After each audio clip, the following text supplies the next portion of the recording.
And so, hello there, and welcome to my final podcast of 2022. The final Night of the Movies podcast of this year. And in these podcasts, I talk all things movies and TV and whatever I want for about an hour once a week. And in this podcast today, I'm reflecting on the good and bad of 2022. All the good movies and all the bad movies and all the good TVs and all the good TV shows and all the bad TV shows that came out this year. But just before I do that, I should say what I say at the start of every single podcast I do, that if you are watching this podcast on YouTube, hello there to my viewers, but heck, you just don't have the time to watch the full podcast on YouTube, then you can also check it out on Spotify at Night of the Movies on that platform. And if you are listening on Spotify, hello there to podcast listeners. Thank you for listening on Spotify, first of all, because from the sounds of it, from my statistics that I get, not many people do listen to Spotify, but still, if you are listening to Spotify, then you can also check this podcast out visually on my YouTube channel at Night of the Movies on that platform. Likewise, wherever you are watching or listening to the podcast, then please, if you enjoy what you're watching or listening to, please feel free to like and subscribe and leave some feedback so I know what to improve on the near distant future on these podcasts. Anyway, like I already mentioned, I'm going to be talking about all the good and all the bad that came in 2022 in terms of movies and TV shows in this podcast today. But just before I get into that, I'm going to say what I've said at the start of every podcast that I've done since September onwards. I am unbelievably tired right now. I'm very exhausted. It's Christmas Eve when I'm recording this. Hopefully it's going out on Christmas Eve as well if it goes accordingly.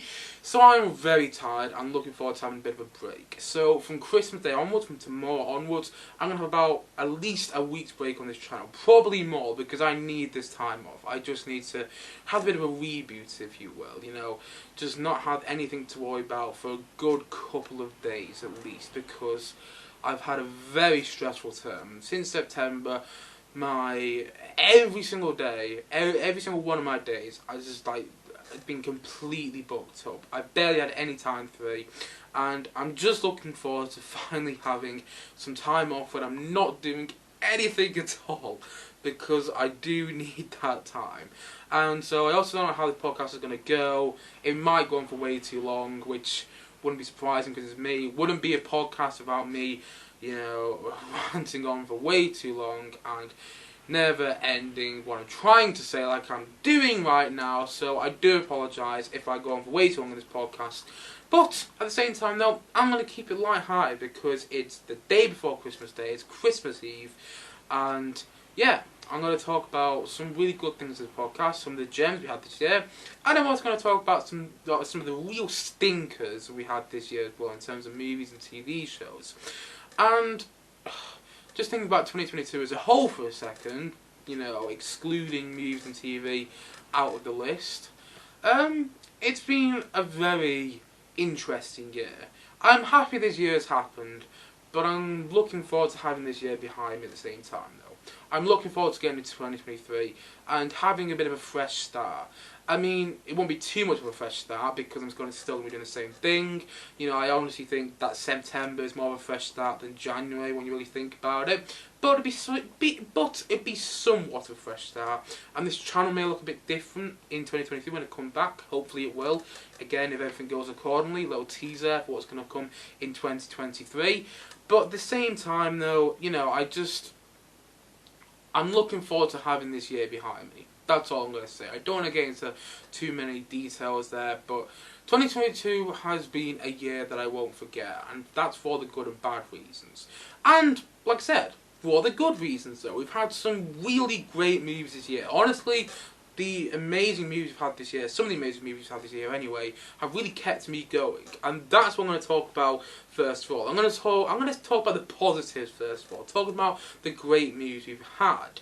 And so I'm not going to do a top 10 favourite films of the year, but I'm going to do a top 5 favourite films of the year. The reason I'm not doing top 10 is because the thing is with me, when I've done top 10s in the past, and I have done on this channel before, at least I think I have, you know, when you get from like 10 to 6 in your top 10 favourite films list, or on your top 10 most anticipated list, or on your top 10 worst films of the year list, I always think 10 to 6 is just kind of like jumbled up. You're just putting films in there for the sake of being there. You know, they're kind of interchangeable. Like if I was going to do a top 10 favourite films list, number 8 and number 6 would probably be interchangeable for me. You know what I mean? And so I'm just going to do my top 5 favourite films. Because I already know I already knew what my top 5 favourite films of the year were about a week ago. You know, What the Money came out a week ago. So there you go, that little teaser, one of the films in my top 5 favourite movies. But at the same time though, if I did a top 10 favourite films, I would literally just be sitting there going, well, number 7 and 8, I'll just put them in those positions. But in reality, they're not actually my 8th favourite film of 2022, it's just a film I loved in 2022. Hopefully a lot of me in there. But I am doing my top 5 favourite movies of 2022, and I'm also going to do my top 5 least favourite movies of 2022, and I'm also going to be talking about some of my most anticipated films of 2023 towards the end of this podcast as well. But let's start off by saying that, let's start off with number 5 on my top 5 movies of 2022. And number 5 is Ron Howard's 13 Lives, a film I've heard barely anyone speak about. I mean, it's not a perfect movie, but none of the movies are that I'm talking about in my top 5 favourite films. But at the same time though, this film was emotionally riveting, it was claustrophobic when it needed to be, and it was just a really exciting and really enthralling film as well.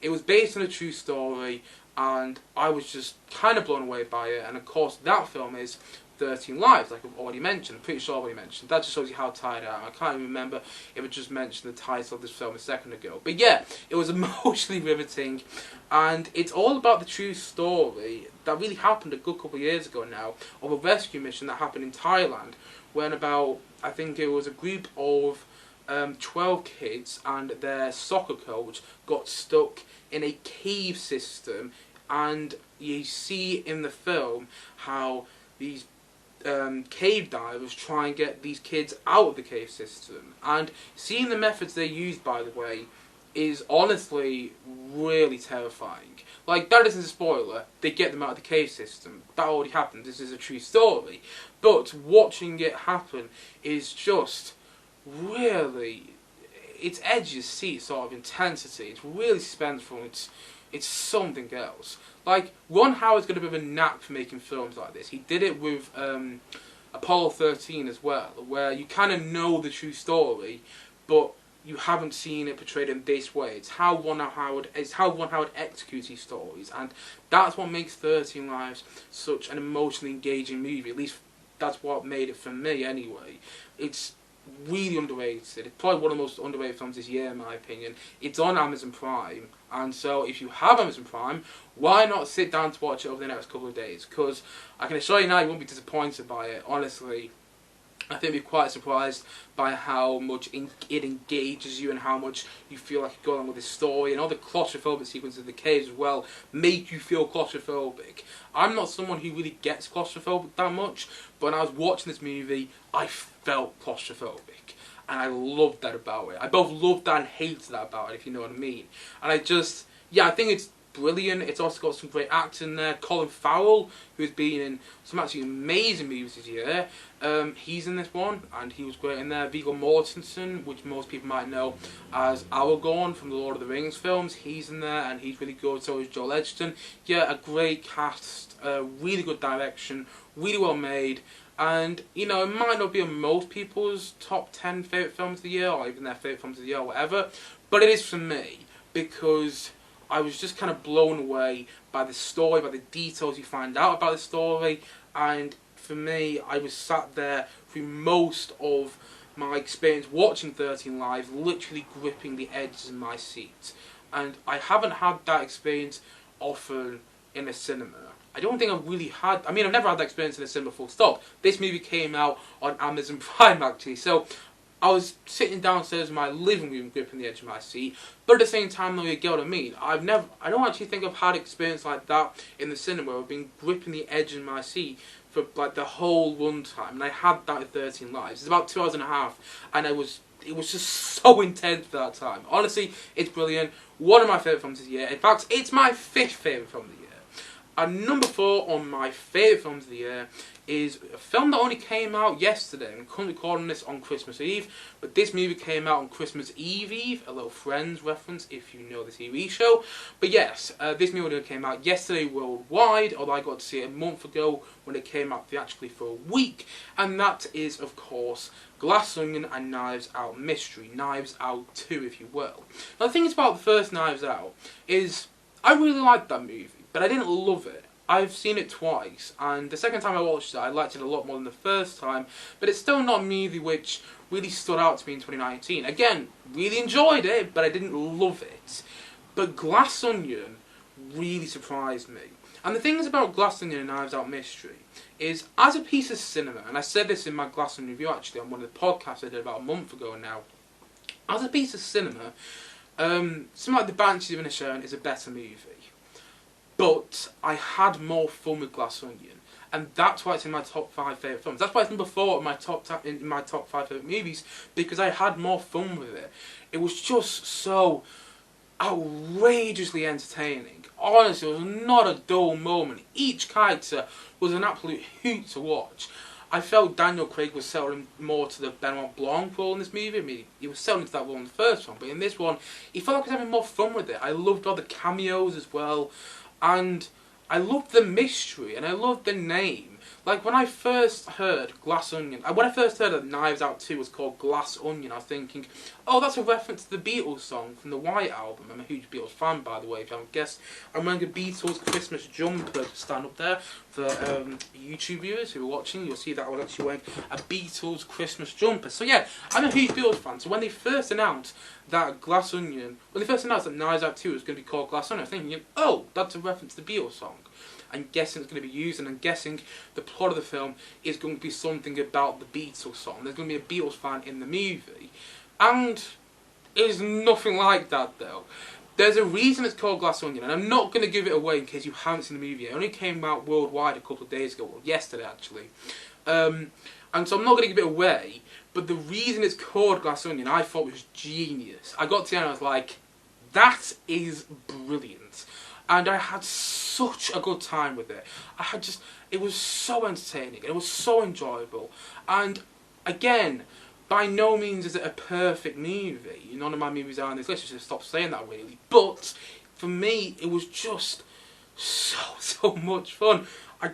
I was sat there and I had a grin on my face from most of the movie. I laughed quite a lot as well. I mean, not all the jokes worked for me, but, you know, that's the same with any film. Any comedy I go to watch at the cinema, or any movie I go to watch at the cinema which has funny moments, not all the comedy will work for me, but the vast majority of the comedy worked for me in Glass Onion.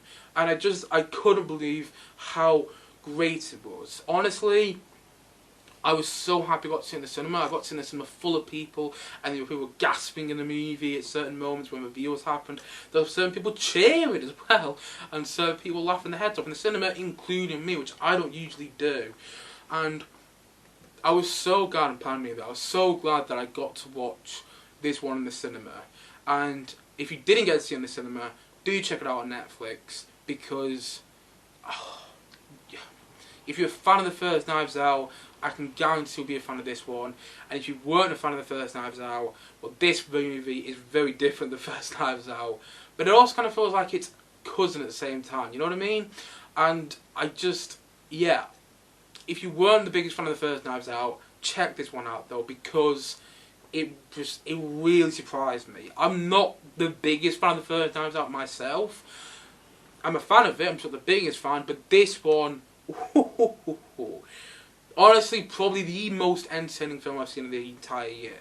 And, you know, maybe not the most engaging film I've seen this year, and probably not the most experiential film I've seen this year, but probably the most entertaining, just in terms of enjoyment. And that is why Glass Onion and Knives Out Mystery is number 4 on my top 5 films of 2022. And number 3 on this list is a film which only came out a week ago, and I'm not even going to try and hide this one up, I'm not going to try and tease it. No, because it only came out a week ago, and so you probably guessed it already. It's, of course, James Cameron's Avatar: The Way of Water. Now, I can completely understand why some people wouldn't like this movie. I've heard the criticisms. I've heard some people's problems. You know, I went to go and watch this movie with my brother a couple of days ago, and he had some big criticisms with the film. Mostly, he didn't really care about the characters that much, and he had some problems with the teenagers in the film as well. And he said, like, the teenagers, they're annoying, they always make the wrong decisions, they're always impulsive, and they never really know what they're doing. And my response to that, just a little side note here, but my response to the whole criticism to the teenagers making impulsive and wrong decisions is, can you name a film and TV show where the teenagers make the right decisions? That's a general question there. I'm not trying to be clever or anything. It's a general question. If you can think of a TV show where the teenagers in that TV show, the teenagers in that film, whatever, make the correct decisions, then please let me know in the comment section below, because I can't think of that. And also, the teenagers in this movie are very much like the teenagers I've met in real life. Some which I still know now, some which I knew when I was a teenager myself, not too long ago. Not to toot my own horn there, but I'm still quite young. But still, nonetheless, yeah, the teenagers in the film just remind me of teenagers I know and have known. And so, I really liked it, but I believed in the characters. I'm not the biggest fan of the first Avatar either. And so it was a really weird thing watching this movie and just feeling emotionally engaged with it, going on about the characters, caring about the characters so much, caring about the world of Pandora, and coming out of the cinema going, wow, what a movie. And that was even after the first time I watched it, where there was someone in the row in front of me who was on their phone about a quarter of the movie, and that really took me out of the experience of the film. But then when I watched it a second time, I saw an IMAX 3D. By the way, I've seen the film 3 times now, but when I watched it the second time, the experience was just amazing. You know, my top 3 favourite films, from this one onwards, from the 3, 2 and 1 in my top 5 favourite films, these films were all experiences, and that's what I loved about them. And Avatar The Way of Water is no different. Avatar, you know, it's number 3 of my top 5 favourite films. It was an experience. I was watching it going, wow. And the 3D really works for me. And I said this in my review of Avatar The Way of Water, that I'm not a big fan of 3D. But when I was watching this movie in 3D, I was blown away by it. And like, I couldn't believe how much I enjoyed it.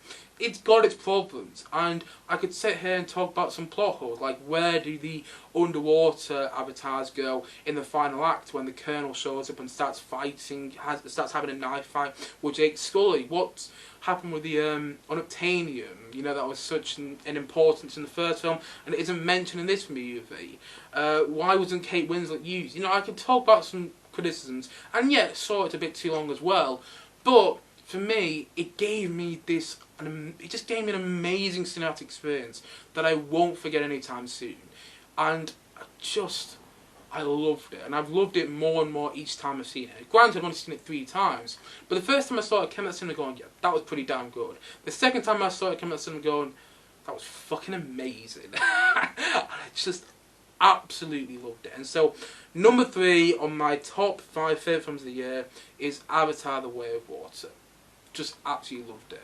And number 2 on my top 5 favourite films of the year is Matt Reeves' The Batman. Yes, The Batman. A film which, again, is for everybody. I've seen some discourse online where some people have said that they thought the film was too dark, too long, just too complicated. They couldn't get their head around it. They like more beat Batman films. They didn't think it was as good as the Dark Knight trilogy. They didn't think it was as good as Tim Burton's Batman films. I even saw someone say that they thought Batman and Robin was better. I personally don't get that, and I think they're a bit crazy to be honest, but it's all subjective.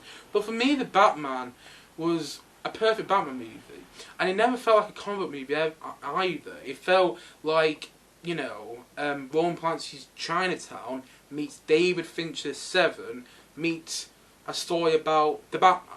That's what it felt like, and I really loved that about it, because I'm a big fan of Seven, and I love Chinatown, and I was a big fan of the Batman ever since I saw The Dark Knight when I was a kid. I didn't watch Batman Begins when I was a kid, but I remember watching... Or did I watch The Dark Knight Rises first? It was one of the two. I think I might have watched The Dark Knight Rises first, actually, all the way back in like 2013 when it came out on DVD.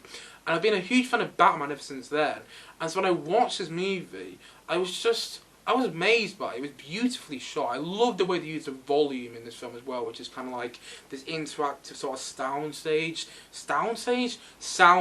If you don't know what I'm talking about, go and look it up. They used it for The Mandalorian as well. Used it for Obi-Wan, and they used it for Thor: Love and Thunder. They've used it for a lot of like the big blockbustery sort of products recently.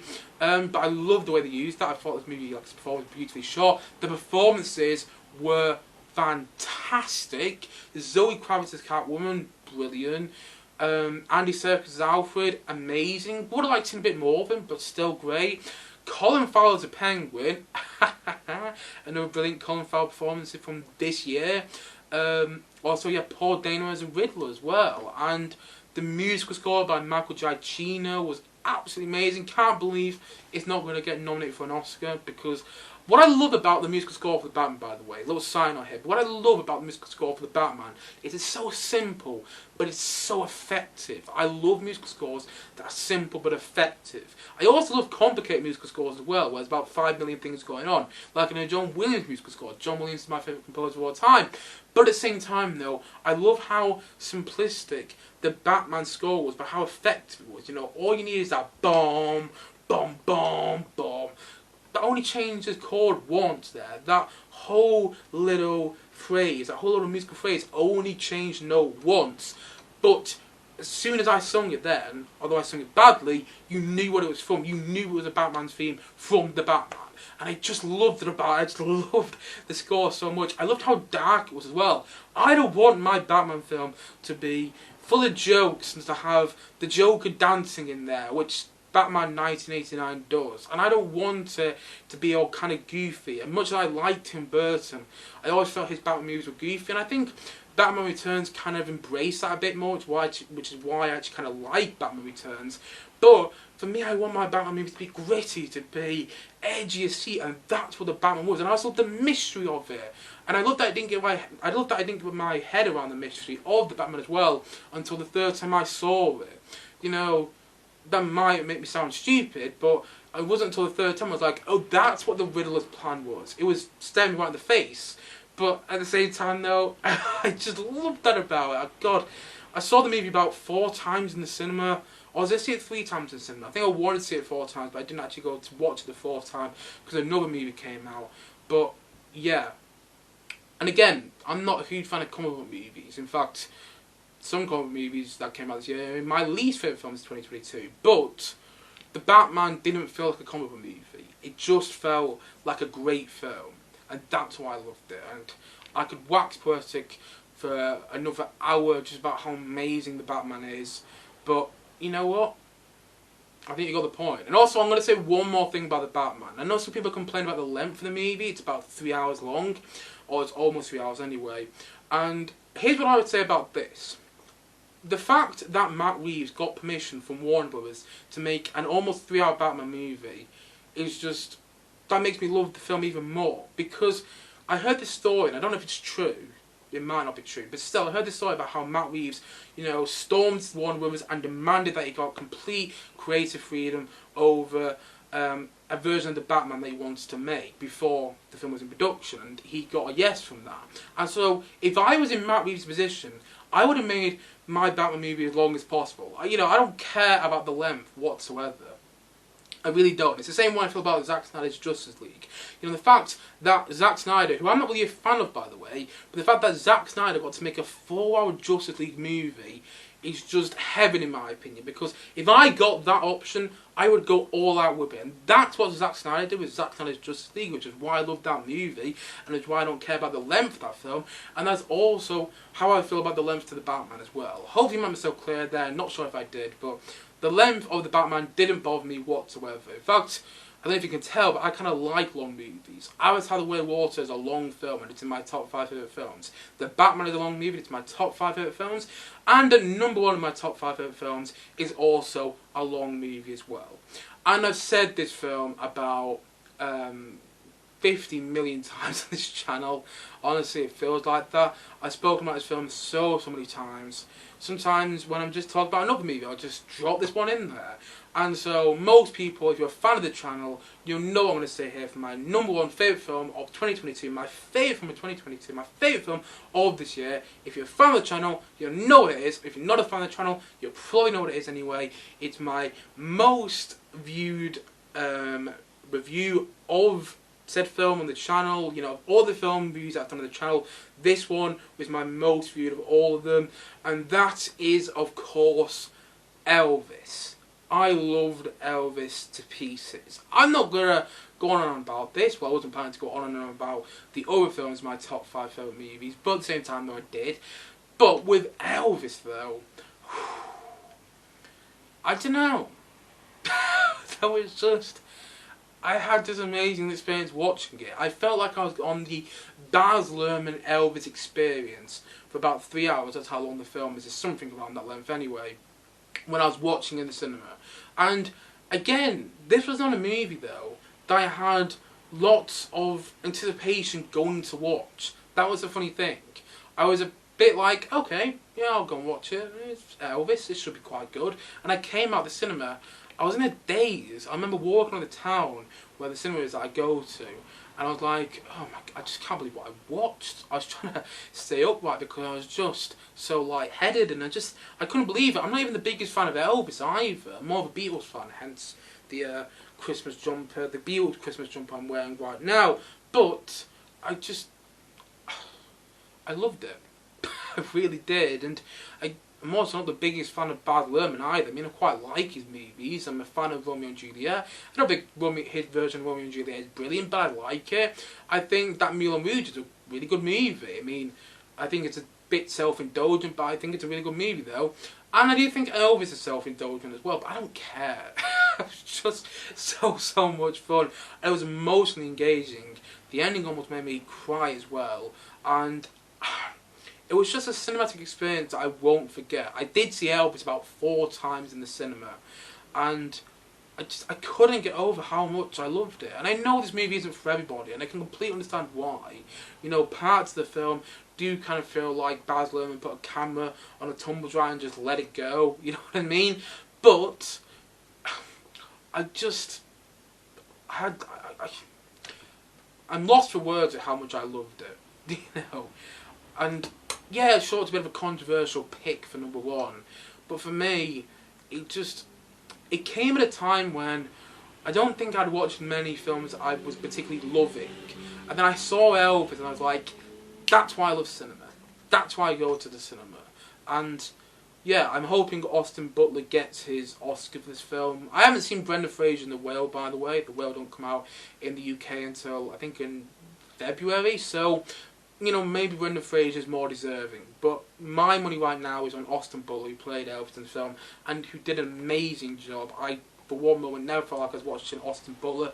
Tom Hanks is also terrific as well, and again, not a movie which is for everybody, but I was blown away by it. It's my favourite musical biopic as well, and that's coming from someone who has a great admiration for Bohemian Rhapsody, for Rocketman, for Walk the Line, and so on and so on and so on. I've seen some great musical biopics in my time, but this one, it just holds a special place in my heart, and I can't wait to rewatch it.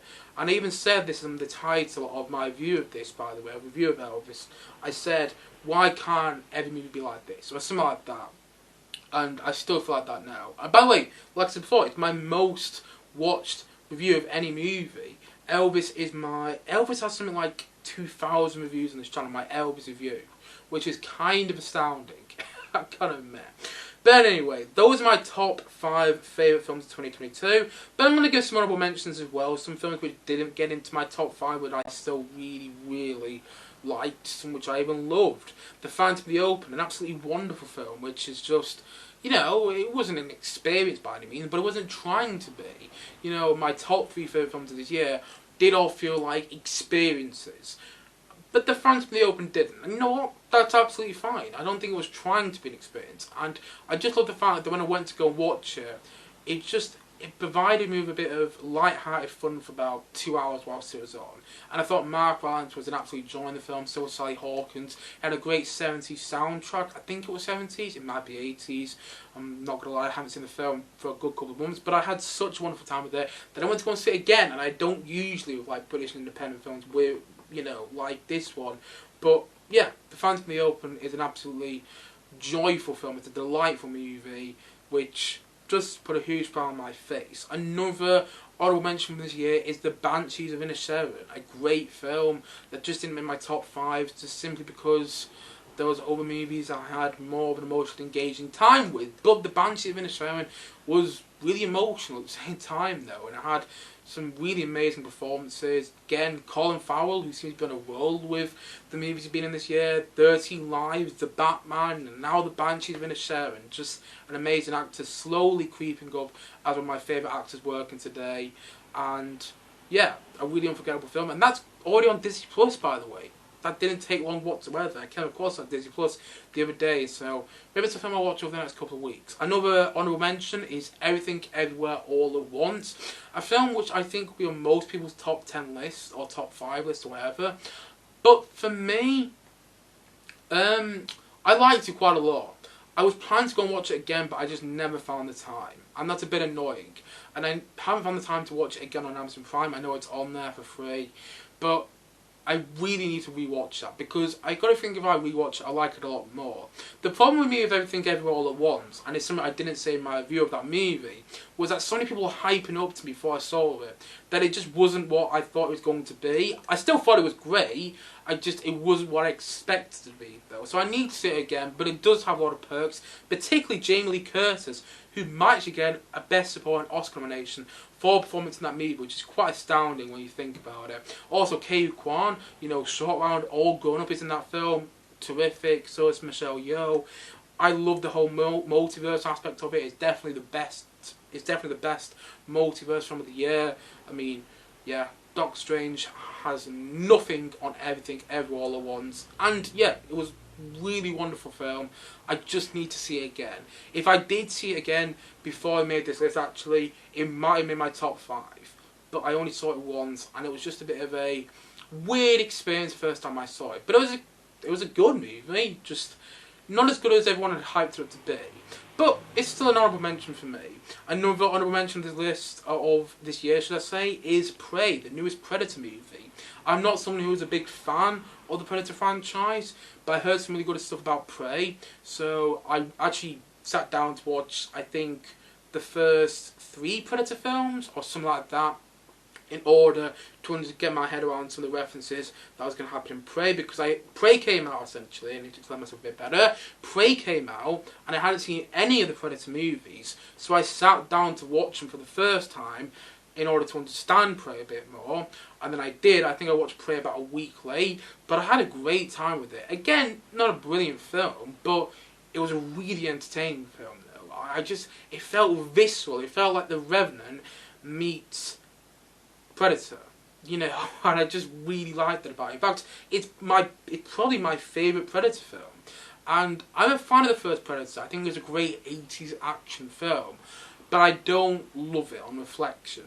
And Predator 2, I just think is meh. And Predators, meh. And The Predator, wow. The Predator, 2018's The Predator, directed by Shane Black, is awful. But Prey was really, really good in my opinion. And it should have come out in cinemas as well. Imagine audiences watching that film. They would have had a great time with it. It was only like 90 minutes as well. It was in and out. It was a short film, which, well, it wasn't that short, but it was shorter than some of the other films I watched this year, which ended up in my top 5. But, it still gave you this really enjoyable time. Even so it was only short, you cared about the characters. You cared about what was going on. And yet the action was visceral, it was exciting, and it felt like a really good sort of monster action movie. And that's essentially what it is. And yeah, I had just I had a great time with Prey, so I had to put it on my honourable mentions. Another honourable mention is Nightmare Alley, Guillermo del Toro's Nightmare Alley, which in America came out in 2021, but in this country came out in 2022. Much like other films which are happening right now, like The Whale, which I just mentioned a couple of minutes ago, you know, that's already out in America, not in this country. Puss in Boots 2, already out in America, not in this country, and it's meant to be quite good. The Fabelmans, Spielberg's new film, already out in America, not in this country until January. So I haven't seen some of these other movies yet. So if you're watching this, you know, in the USA or something like that, and you're wondering why I haven't put The Fabelmans in my top 5 favourite films, or I haven't given honourable mention, it's because I haven't seen it. It isn't out of the UK yet. I'm not being lazy. I just haven't. If it was out, I would have seen it. You know what I mean? But yeah, The Fabelmans, I'm dying to see. By the way, it's just not out yet. But Nightmare Alley, like I said before, came out in 2021 in other countries, and it came out in 2022 in the UK. It just took me along. It's almost like it cast a spell over me, and then for the 2 hours it was on, I was just captivated by everything taking place. And yeah, Nightmare Alley felt like an experience as well. I didn't put it in my top 5 because, you know, technically it came out in 2021 and all that, but still at the same time though, I think it was Guillermo del Toro's best film since Pan's Labyrinth. And again, it's a bit of a controversial opinion. Some people didn't love Nightmare Alley, but for me, yeah, really, really good movie. And that is pretty much all my honourable mentions. You might be surprised there that I don't mention Top Gun Maverick. Top Gun Maverick is a film I like. And I know it's going to appear in most people's top 10 lists. And I know some people even think it's their favourite film of the year. That's awesome. I'm not taking you away from that. But for me, Top Gun Maverick was just good. I enjoyed it quite a lot. But I didn't love it. I do think it's slightly overrated. And that might be sacrilegious to say to some people, but I don't care. You know, I just thought it was slightly overrated. Because I was never the biggest fan of the first Top Gun. I thought it was fine. And so when you had like Maverick returning this movie, and we had Eustace, I was like, cool. I just don't care about his characters too much. I don't really care about films about airplanes either, all that much. And so, I don't know. I wanted to like it a lot more than I did. I still think it was really enjoyable. But some of the editing where some of the characters were in like the cockpits, you know, during jet sequences and things like that, I don't know, it was a bit jarring and a bit headache inducing. Again, a really enjoyable film, just not as brilliant as some people are saying. And also, one other thing I want to mention about Top Gun Maverick, which I didn't mention in my review of that movie, was the fact that they just made a film around the whole, they just made a film around the whole trench run sequence from Star Wars Episode 4 New Hope. That's what they did. It's just Star Wars when you think about it. But anyway, Top Gun Maverick, good movie, not one of my favourite films this year, and not in my honourable mentions. And I just wanted to mention it here though, in case some people wondered why I didn't mention it at all. There you go. I liked it, but I didn't love it. I do think it's slightly overrated. But those are my favourite films of the year. And like I said before, I just want to talk about my top 3 again. Avatar: The Way of Water, The Batman and Elvis all felt like an experience to me. And that's what I love about those films so much. The fact that I went to cinema to go and see those films, and they just felt like an experience taking place in front of me. And they were immersive, cinematic events, which I won't be forgetting anytime soon. But now let's talk about the best TV shows of 2022. My top 3 favourite TV shows I saw this year. I did see some really good TV shows this year. Rings of Power I really enjoyed. House of the Dragon, again, a really good TV show. Didn't love it quite as much as everyone else, but I did really like it. But this, quickly, my top 3 TV shows of 2022. And number 3, The Outlaws Series 2. Probably a show which most people wouldn't have heard of. But if you do get a chance over the next week or so, check out The Outlaws on Amazon Prime. Or even BBC iPlayer. I think it's on both. I think Stephen Merchant co-created the series. Stephen Merchant, who worked with Rick Gervais quite a lot on things like The Office, Extras. He also directed a film with Gervais called Cemetery Junction, which I think is really enjoyable. He's also done some of his own stuff since not working with Gervais anymore. He also directed Fighting My Family in 2019, which is a really good film, really heartwarming. And he also directed quite a few episodes of The Outlaws, and he wrote quite a few episodes of The Outlaws, and it's just a really fun and exciting show. There's got constant twists going on.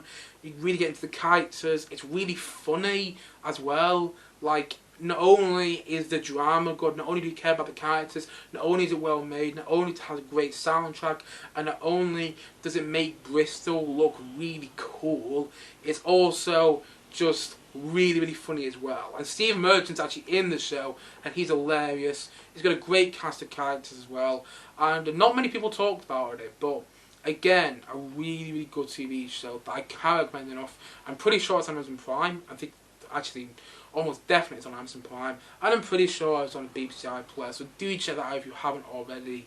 The Outlaws Series 2. Ooh, my third favourite show of 2022. Number 2 on my favourite shows of 2022. By the way, I should say here, side note, I haven't seen loads of TV shows in 2022, but I have seen more than I did last year, so I just decided to give my opinion on my top 3 favourite TV shows of this year.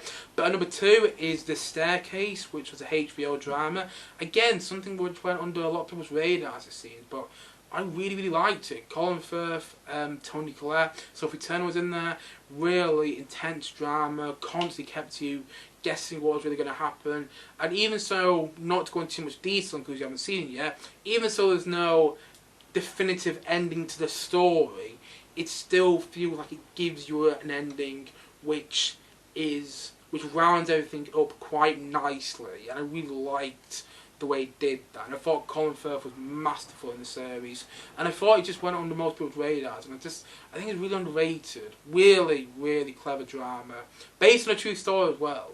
And if you haven't checked it out, it's on Now TV. I'm pretty sure it might not be any more actually, but still, would definitely check out The Staircase if you haven't already. And my favourite TV show of 2022 is Andor, which is a Star Wars TV show, which is the only Star Wars TV show that I've mentioned in this list. I enjoyed the Book of Boba Fett, and I enjoyed Obi-Wan Kenobi, but they're by no means on the same quality of TV as Andor. Andor is just a really good spy espionage show. It's really clever as well, and the performances are all, it's really well written. Yeah, like I said before, the performances are all fantastic. The direction is really, really good. It's probably the best thing to come out of Star Wars in quite a long while. Probably the best thing since, I don't know, maybe Rogue One. And I'm a fan of The Last Jedi. I'm a fan of The Mandalorian. I'm a fan of Rise of Skywalker as well. I'm a fan of quite a lot of Disney Star Wars. But this might be the best thing since Rogue One. In fact, I might even say it's better than Rogue One. It's a really exciting Star Wars TV show. It's just a really exciting TV show, actually. It didn't feel like you had to be a Star Wars fan to like it, but at the same time, no, if you were a Star Wars fan, you could still get along with it quite well. I loved Andor. It really surprised me, and I was surprised. How many times am I going to say surprised though? But they get the point. I was really surprised by Andor.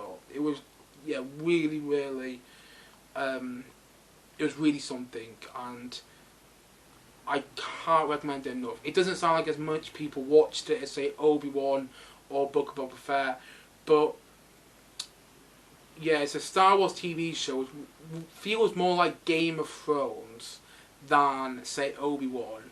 It doesn't have the fan service you'd expect from a Star Wars TV show, but instead it just gives you a really engaging, riveting and captivating story that pulls you along on this spy adventure and constantly surprises you. Yeah, really good TV. Not only a good Star Wars TV show, but just a good TV show in itself. I'm just going to have a quick drink here because I've been talking longer than I expected to.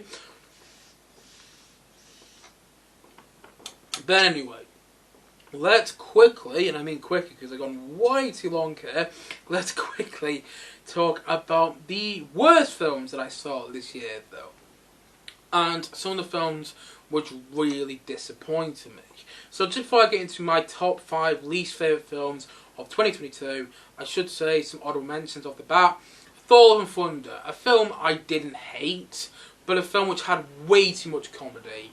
And I don't really know what Russell Crowe's doing in that movie. And I'm kind of glad, to be honest, and I know this might sound a bit cynical of me, but I'm going to say it anyway. I'm kind of glad that this movie didn't get too much love, because I was never the biggest fan of Thor Ragnarok. I always thought that film had way too much comedy. But this movie was on another level with all that.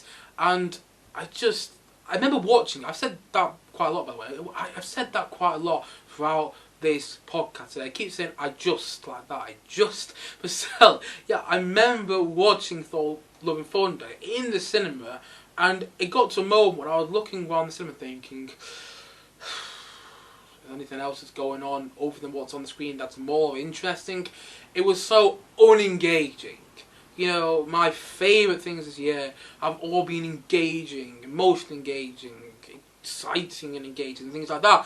But Thor and Thunder was just so unengaging, and I couldn't believe how boring it was as well. From Taika Waititi, who seems like a really nice guy. He seems like a really interesting filmmaker as well. I'm not a big fan of Jojo Rabbit, not a big fan of Thor Ragnarok, but I do love Hunt for the Wilder People.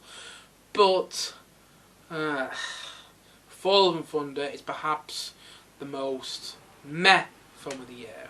Another film which I really didn't like this year, Bullet Train. That looked like it could have been really fun from the trailers, but it felt like it was trying to copy Guy Ritchie, and I didn't like that about it. And also Brad Pitt felt like he was trying to copy Ryan Reynolds in that film, and I'm not a fan of Ryan Reynolds that much. And slight spoilers in case you haven't seen the movie, but it doesn't really give away anything plot-wise. Ryan Reynolds makes a 10-second cameo in Bullet Train, and at that point I was kind of like, why aren't you in this movie more? This is a movie which has been designed for you, but it felt like they got Brad Pitt instead because they thought, hey, Brad Pitt, he's still famous.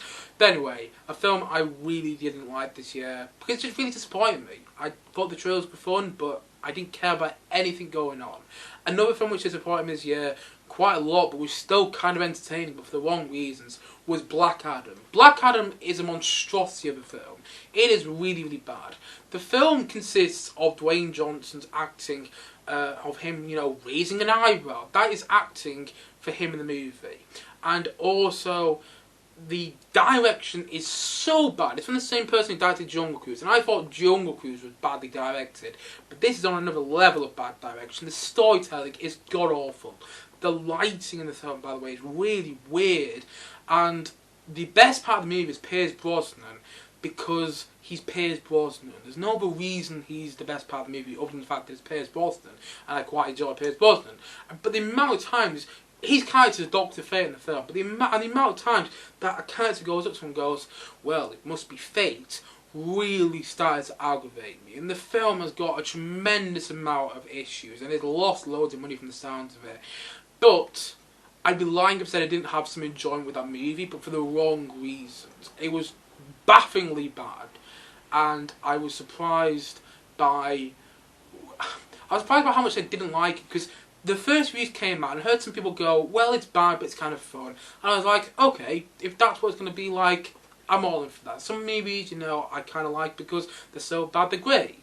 But at the same time, though, Black Adam wasn't really like that. I had fun with it, but because I was more shocked and surprised by the decisions they made than going along with the decisions they made in the movie. Like, there's one stage when they use this big orchestral version of Painted Black by the Rolling Stones, and I was like, this is not the place to use this in this movie. Why are you using this music here? It just didn't work. And Dwayne Johnson seems like a great person. He seems like he's got a really good star persona, and, you know, if I ever got the chance one day, I'd love to meet him. But, oh my god, his acting in this film, it's not even acting. He's just raising an eyebrow, looking angry in a couple of sequences, and looking a bit happy in a couple of moments, and looking a bit goofy. It's not acting, it's just, I don't know what it was, but not a fan of Black Adam. And another honourable mention on the worst movies of 2022 was Kenneth Branagh's Death on the Nile. Kenneth Branagh had two films which came out in the UK this year. He had Belfast, which came out in February, and Belfast actually came out in 2021 in the US, but, you know, it came out in February here. And I didn't really like Belfast. I just thought it was a bit messy, to be honest. But Death on the Nile was just... Death on the Nile made Belfast look coherent. You know what I mean? Like, Death on the Nile was just... This use of CGI as well. I don't really know why Kenneth Branagh felt like he had to make that movie, and I don't think the first one of the sort of Kenneth Branagh, Agatha Christie films made a load of money. You know, Murder on the Orient Express. I didn't mind that film, but I didn't think it made loads of money. So I'm not sure why they kind of made a sort of sequel. It's, you know, not really a sequel, but in the same way Glass Onion is a sequel to Knives Out. You know, you have in Glass Onion you've got Daniel Craig returning as Benoit Blanc, and then in Death of the Night I have Kenneth Branagh's Poirot returning. It's kind of a sequel, but not really a sequel. But at the same time, though, I was watching it, I didn't care about anything. Again, the CGI overload was really annoying, and the whole film just really frustrated me. And I was hoping that it was going to be at least somewhat interesting. I'd at least get into the mystery a little bit. I didn't really care about any of it. And when it ended, I was like, cool, great, yeah. I don't have any intention of watching that ever again. And also, they give a backstory for how Poirot got his moustache. And that is not a phrase I thought I'd ever say in my life. But there we go. But anyway, there's some Honourable Mentions. I wonder about the Honourable Mentions a bit too much there. But here, let's just quickly do my 5 worst films of 2022. And number 5 is David O. Russell's Amsterdam. A film which looked like it had a lot of potential, could have been great, looked like it had some Oscar buzz written all over it. An amazing cast: Christian Bale, Rob De Niro, Margot Robbie, John David Washington, Zoe Saldana, some other people in there, Michael Shannon, Mike Myers, Chris Rock. I mean, this cast goes on and on. Rami Malek, Anya Taylor-Joy, Oscar winners in there, Oscar nominators in there. You know, these people who, and the actors are all giving it the wall, but these actors who, you know, you expect to be associated with prestige, quality, and then you watch the movie and it's so tedious. I couldn't wait for it to end. It just went on and on and on and on and on and on and on and on and on. It didn't go anywhere. It was so meandering. Nothing really happened of any note. And the best part of the movie was Christian Bale. But even he seemed a bit, and I hate to say it, but he seemed a bit up his own arse in this movie. It seemed like he got his intentions on a certain performance he wanted from himself, and he couldn't get out of his sort of... He felt like he was doing method acting and he couldn't get out of there. I don't know. That really annoyed me. And the whole film was just completely forgettable. And it's from David O. Russell, who's made some great films in the past. Silver Linings Playbook, Joy. I mean, I don't love Joy, but it's more interesting and more enjoyable than this film. He also made, what's the other movie he made? Oh yeah, American Hustle. Again, don't really like American Hustle that much, but I'd watch it any day over Amsterdam, because Amsterdam is from David Russell, who was a good director. Seems like a bit of a dodgy figure, but a good director. But this movie, was not good. It was very tedious and definitely one of the worst films of the year. In fact, it's my 5th least favourite film of the year. Number 4 on my least favourite films of the year is Uncharted, a video game film which looked like it had some potential as well. Looked like it would have been a bit of fun. I wasn't going into expecting The Godfather. I wasn't going into expecting to see my favourite film of 2022. Expecting to have a bit of fun with Mark Wahlberg and Tom Holland. But my God, that film was only 90 minutes and it felt 3 hours. It was so dull, and the action in that movie was way too CGI as well. And I know they shot that film at the height of the pandemic, but still, you know, on reflection, I'm not the biggest fan of Spider-Man No Way Home, but they shot that at the height of the pandemic as well. And the action was more exciting in that movie than the action in Uncharted, honestly. I have never played the Uncharted games. Maybe they're amazing. I've heard from some people they are. But the movie was just so boring. I hate using that word, but it's the truth. I came out of that film happy it had ended. It felt like... It just felt so small as well. I don't understand why it didn't feel larger. It didn't feel like going on an adventure with the characters. And for a movie like Uncharted, you want to feel like you're going on an adventure with those characters. And you never felt that. At least I never felt that anyway.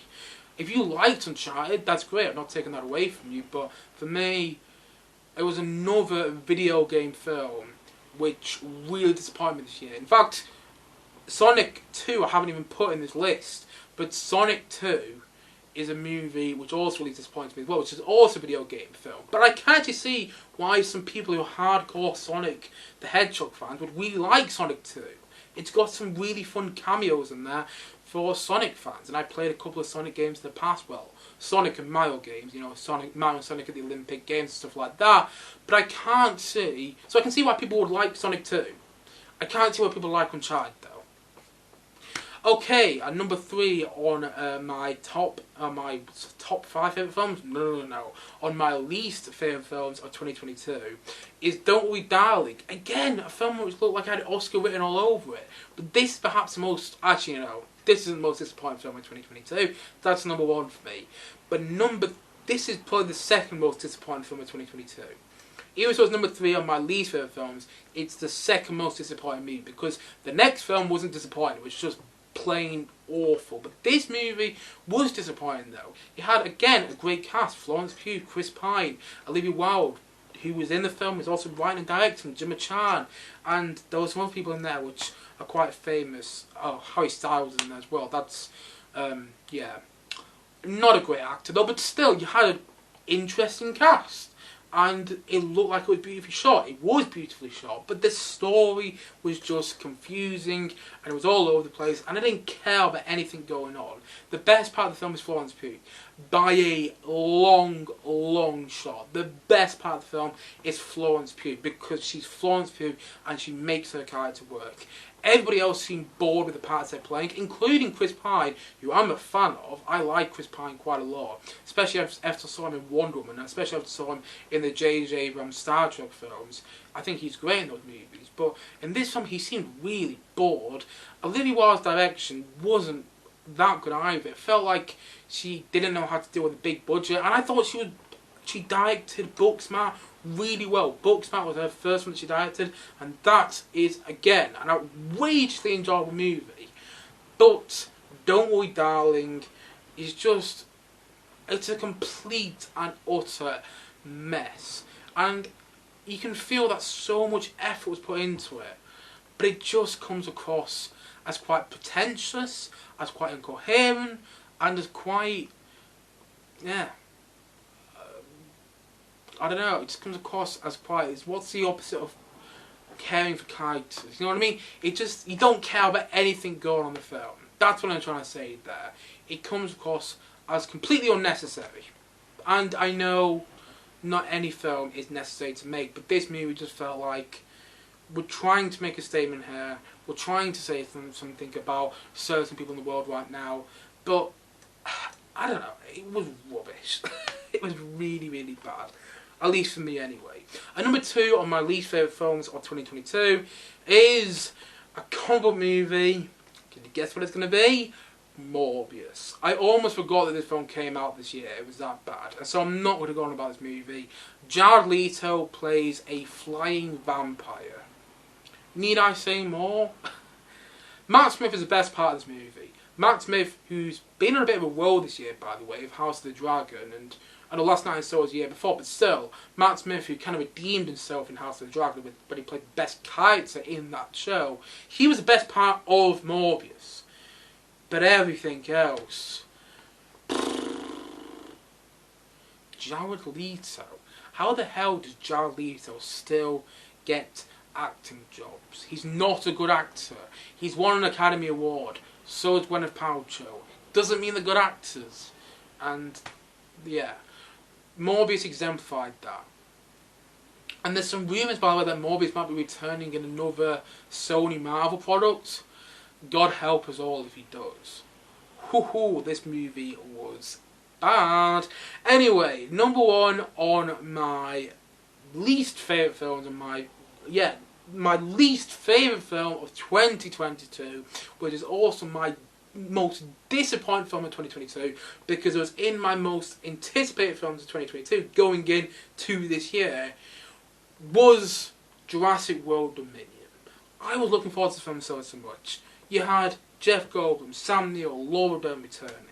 It was a conclusion to the Jurassic franchise, as you were saying. You had Colin Trevorrow returning to direct after directing the first Jurassic World, which I think was a really enjoyable movie. And I was not going to Jurassic World Dominion expecting anything brilliant. I never really have with any of the Jurassic Park sequels. I mean, I actually quite like The Lost World, but after watching Jurassic Park 3, which I think is a monstrosity, and after watching Jurassic World, which I just think is enjoyable, after watching Jurassic World, it's kind of like, okay, that's what the Jurassic World film is going to be like. If they're just fun, that's good enough for me. Jurassic World Dominion is not fun. It is agonisingly painful to watch, and that's coming from someone who's a fan of the Jurassic franchise. I'm actually quite a big fan of The Lost World. I'm a big fan of the Jurassic World. Not really a huge fan of any of the other movies, apart from obviously the first Jurassic Park, which is a masterpiece. But Jurassic Park 3 is an atrocity of a film. Jurassic World Fallen Kingdom is bad, but it's still watchable. Jurassic World Dominion is unwatchable. I saw it twice in the cinema, because the first time I watched it, I was just trying to get my head around how awful the film was. The second time I watched it, I was kind of like, yep, this film is really, really bad. And I don't really get all the focus on Locust in the film. There was no reason for the original cast to come back, and I love those actors. I love Laura Dern, Sam Neill, and Jeff Goldblum. They were the best part of the film, seeing them back. But there was no solid reason why they had to be back whatsoever. It was kind of like, oh, let's just bring them back because money, that's what it felt like. We want to get a box office with this film. There is no character arc with Bryce Dallas Howard or Chris Pratt's characters over these Jurassic World films, and again, those actors I like. Bryce Dallas Howard seems like she's going to become a bit of a director now, which is awesome. Chris Pratt, I've enjoyed him in past roles. He seems like he's a bit of an idiot in real life, but I like him in Guardians of the Galaxy. I enjoy him as a voice of Emmett in the Lego Movie, and I enjoyed him in the first Jurassic World. I didn't mind the second Jurassic World, but it wasn't nearly as good. But he was just there in the new Jurassic World. You had some new characters. There's one new character whose character arc was she loses her plane, then she gets it back, quite literally. And but the point about the previous 5 Jurassic films is when the dinosaurs get out, they eat people. That's not the case with Jurassic World Dominion. No, when the dinosaurs get out, people apparently use them as pets and sell them. And I mean, that would happen, but at the same time, though, I wanted to see T-Rexes killing people on the streets of California or something like that, or in the UK or London. I just wanted to see animals tearing with dinosaurs, tearing around all the world. But instead, they just did the Jurassic Park idea all over again. I'm not saying dinosaurs terrorising Earth would have made a great 2.5-hour film. I'm not saying that. But he could have done something really interesting. Kind of like, by the end of the film, all humans are wiped out of existence. And there's something like Planet of the Apes, but with dinosaurs, which is kind of hinted at the end. But instead, they just did the Jurassic Park idea all over again, and we saw that with Jurassic World. It was okay in Jurassic World. It actually kind of worked in that movie because it was rebooting the franchise. But you didn't need to do that again. It was painstakingly bad. Painstakingly bad. And again, that's coming from someone who's a fan of the Jurassic franchise. The first Jurassic Park is one of my favourite films of all time. The second Jurassic Park movie I like quite a lot. And Jurassic World I think is a good movie. And Jurassic World Fallen Kingdom is watchable at least. This movie is unwatchable. I haven't even tried to get it on DVD. I think one of my brothers might have got it on DVD, but I never want to get it on DVD. I never want to see this film again. It was that bad. And also, it didn't use the Jurassic Park theme enough by John Williams. And that's not Michael Giacchino's fault, who composed the musical score, because in the end, he just works the director and they discuss what musical themes they want. And so it's Colin Trevorrow's fault. Colin Trevorrow, who I don't think is an awful director, but is not a good director now. It just really annoys me the more I think about it. I talked about this in my review of the film, but I found it monumentally disappointing and just really annoying as well. That this was meant to be the conclusion of the Jurassic franchise, and they left it open. And I don't care what they do with Jurassic franchise anymore, and that's come from someone who cared a lot about seeing this film. I cared a lot about seeing Jurassic World Dominion. It was my second most anticipated. In fact, it may have even been my most anticipated film for 2022 going into this year. But coming out of this year, and it's really saddening to say, but coming out of this year, it's my least favourite film of this year. It's my least favourite film of 2022. There we go. Anyway, those are some movies that I really hated this year. But I'm not going to go on about TV shows I didn't really like this year, because I've already spoken a bit too much there about the films and the things I didn't like from this year. But if I was going to quickly talk about TV shows which didn't work for me, all the Marvel shows. Anyway, no, that's just joking there. In reality, I didn't actually mind Miss Marvel. I thought that was okay, but I wasn't a big fan of She-Hulk. I just think that show didn't know what it wanted to be. Time Traveler's Wife didn't really like that much. Damn it, I forgot to mention The White Lotus though. The White Lotus Season 2 has to be actually one of my favourite TV shows this year. Can't believe I almost forgot to mention that. White Lotus Season 2 actually would probably replace The Staircase in my top 3 favourite TV shows of 2022. I liked it that much. Honestly, The White Lotus Season 2 was an absolute joy to watch. But not for the reasons you'll think of. But still, yeah, great series. But at the same time though, The Time Traveler's Wife is one of the worst TV shows I've seen this year. Obi-Wan was disappointing, I'm going to say, but it wasn't one of the worst TV shows I saw this year. She-Hulk was though. Was there any other Marvel shows I ended up watching that I didn't really like?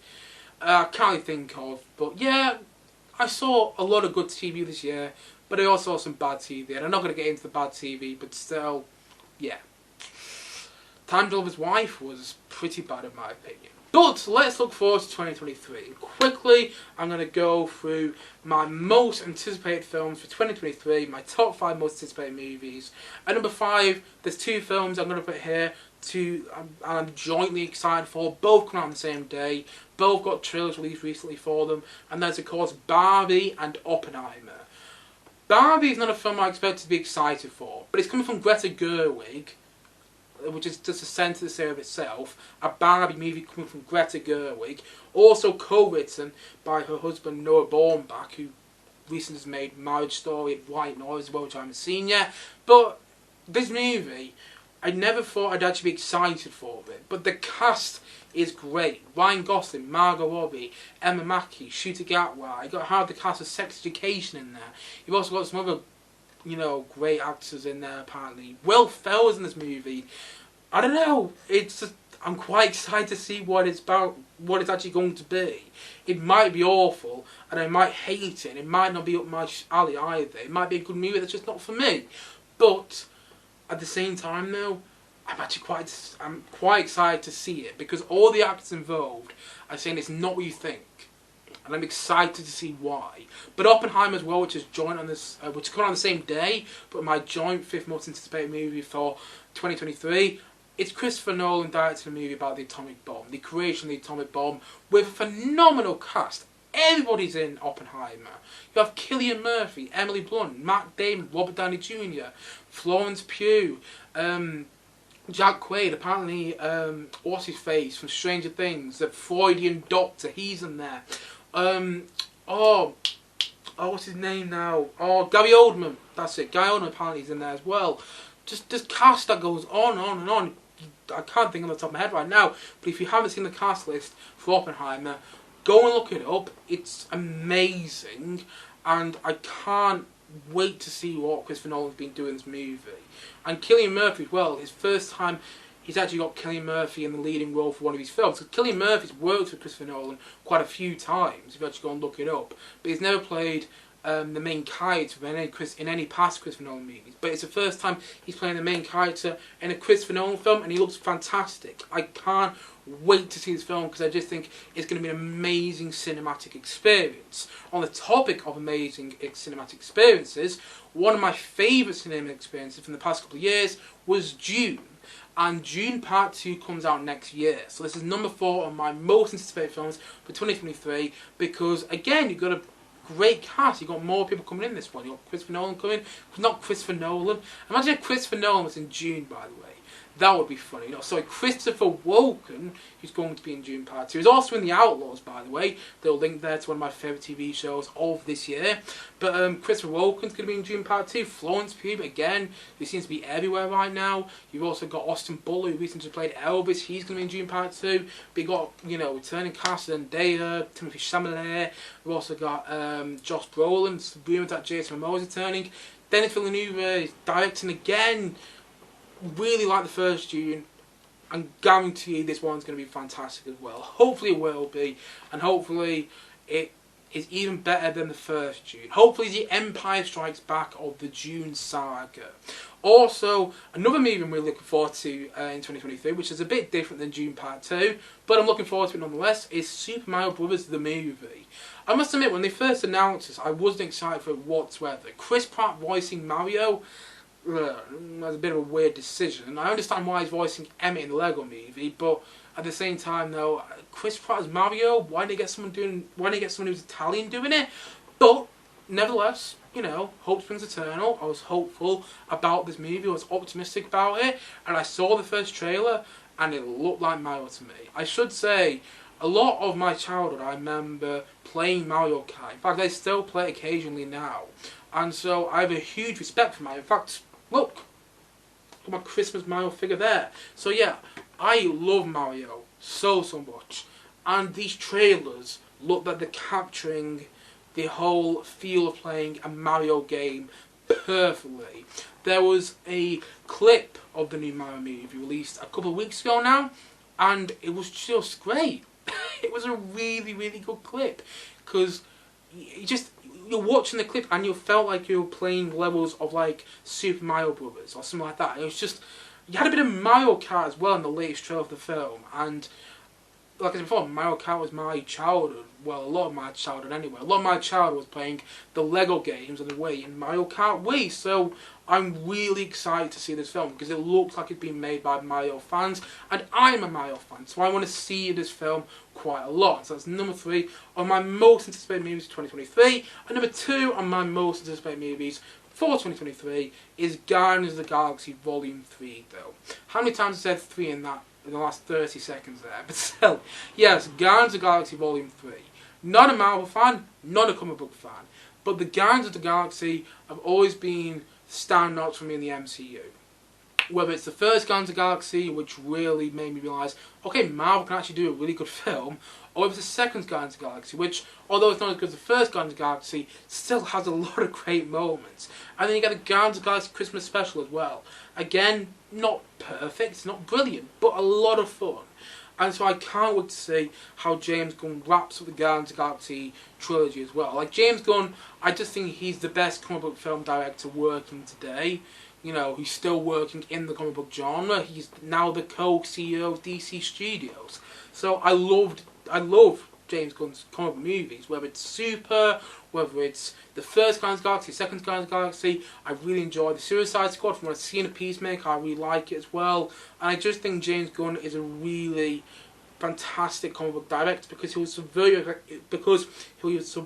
expectations with a comic book movie, but then also conform to making a brilliant comic book film at the same time. Hopefully you got what I mean there. And I think he's going to close on this trilogy really well, because he's been tweeting a lot recently saying a lot of third films in a franchise, or like a lot of films that, you know, close off a trilogy, aren't the best. And I'm trying to make Guardians of the Galaxy 3 the best because, you know, like I said before, a lot of films haven't been the best in the trilogy that they've been working on. But it sounds, that didn't make any sense whatsoever. What I'm trying to say there is I've seen some tweets recently. God, I'm tired. What I'm trying to say is I've seen some tweets recently where James Gunn has been saying that often when you watch, you know, trilogies, the third film in a trilogy is often the worst of the trilogy. But he's trying to make it so that all the films in the Guardians trilogy are as good as each other. And so I've got a lot of hope with Guardians of the Galaxy 3. That trailer looked great, it looked emotionally engaging, and it looked like we're going to might get a bit teary-eyed in the new trailer. And yeah, I'm really excited to see what James Gunn has been cooking up with Guardians of the Galaxy 3. And so that's number 2 of my most anticipated movies of 2023. And number 1, let's all say it together, Indiana Jones and the Dial of Destiny, aka Indiana Jones 5. I cannot wait to see this movie. I've been waiting to see Indiana Jones 5 ever since Indiana Jones and the Kingdom of the Crystal Skull came out. I've been waiting that long for it.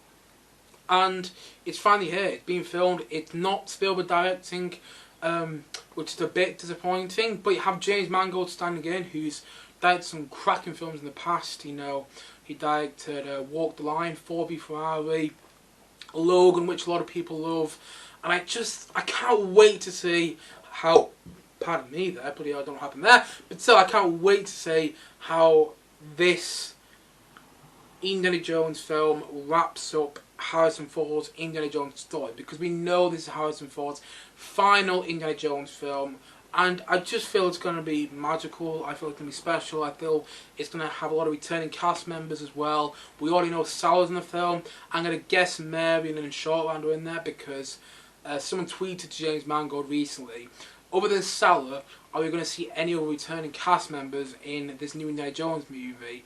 And he said, we might.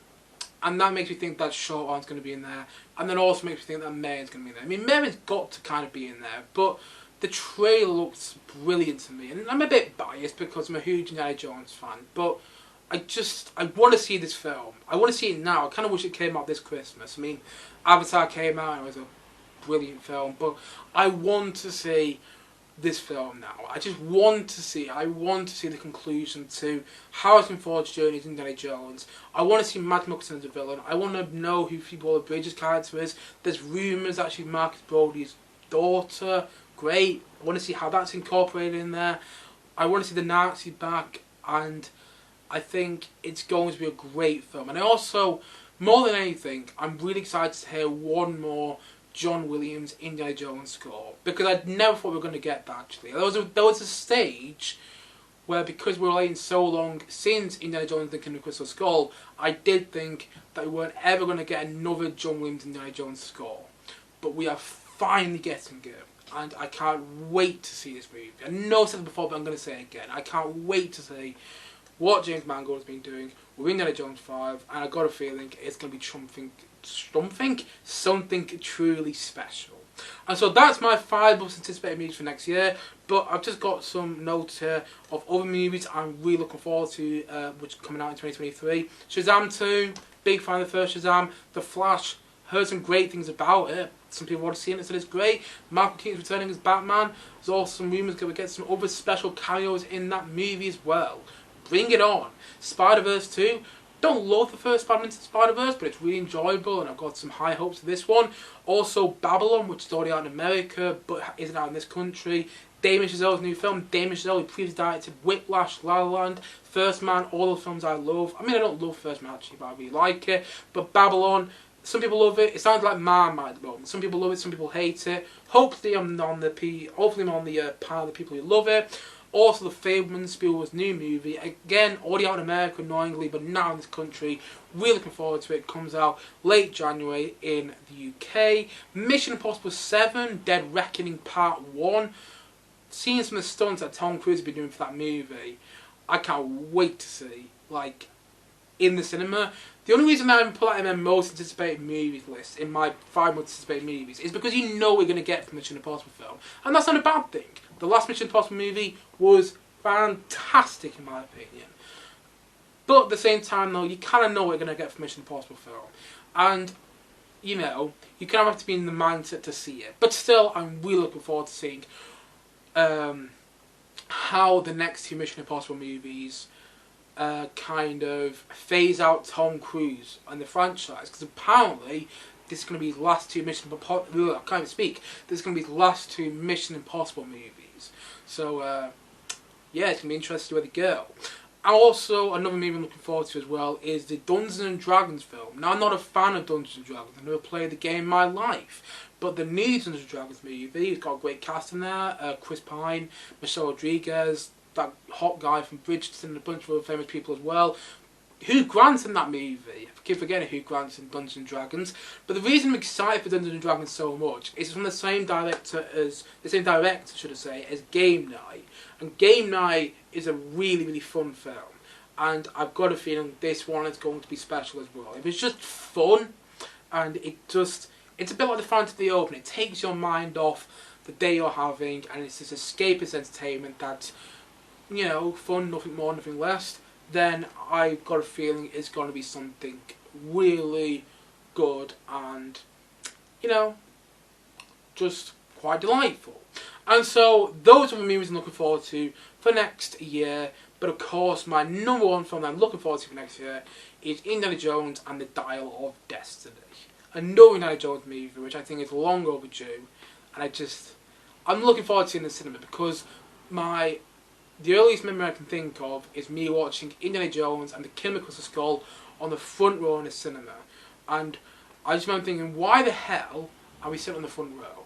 But at the same time, I'm not caring because I was enjoying the film so much. And even so, over time, Kingdom of the Skull, I've realised it's got a lot of problems. I want to see this new Indiana Jones film. I really do. And so that's it. And I should say, actually, just before I run off this podcast, the best movie 2022, I bet we don't even know of yet. My favourite movie 2022 was Elvis. And that's not a film I was particularly looking forward to before this year. But it ended up being my favourite film this year. And so the best movie 2023... Did I say 2022 before? I meant 2023. So the best movie coming out next year, we probably don't even know about it. Or we probably don't even look forward to that much. Maybe it's, I don't know, maybe the best movie next year is going to be Spider-Verse 2. I know a lot of people talk about that one, but you get the point I'm making. I'm not too excited for Spider-Verse 2, but at the same time, though, that could be the best movie 2022. I meant to say 2023, because I'm not really that excited for it, but it could really surprise me, and that's what I love about cinema. So, even so I have the films I'm looking forward to quite a lot next year, I've also got a feeling that my favourite movie 2022 will be one that I'm not even really thinking about yet. And that is why I love cinema, because it can really surprise you. And that is why I can't wait to see what's cooking up with cinema next year. And I should also say, by the way, that in this podcast I did do my top 5 favourite films of 2022, and I know there's still another week left of this year, but like I said before, I'm not doing any more videos for the rest of 2022. And I know there's another movie coming out for the rest of this year. You have the Whitney Houston biopic, which might end up being one of my favourite films of 2022 actually. I don't know, it might be. So if it is, I'll do a podcast early 2023 and I'll say, you know what, if I was going to add it in there, I would have added it in there. But for now, I'm going to have a break from doing YouTube videos. You can tell how tired I am. My voice is going a little bit. But I just want to say that thing at the end. That even so it's not the end of 2022 yet, and even so I've done my top 5 of 2022, my top 5 films of 2022, and my top 5 least favourite films of 2022, and also my most anticipated for 2023 as well, and the year hasn't ended. I've done it because this is the last video that I'm doing, the last podcast as well, of 2023, and I just wanted to do a little reflection of the year and round things off in terms of this YouTube channel for 2022. And now, I've got my Santa hat on, I'm going to have a bit of a break. I hope everyone watching this or listening to this has an amazing Christmas.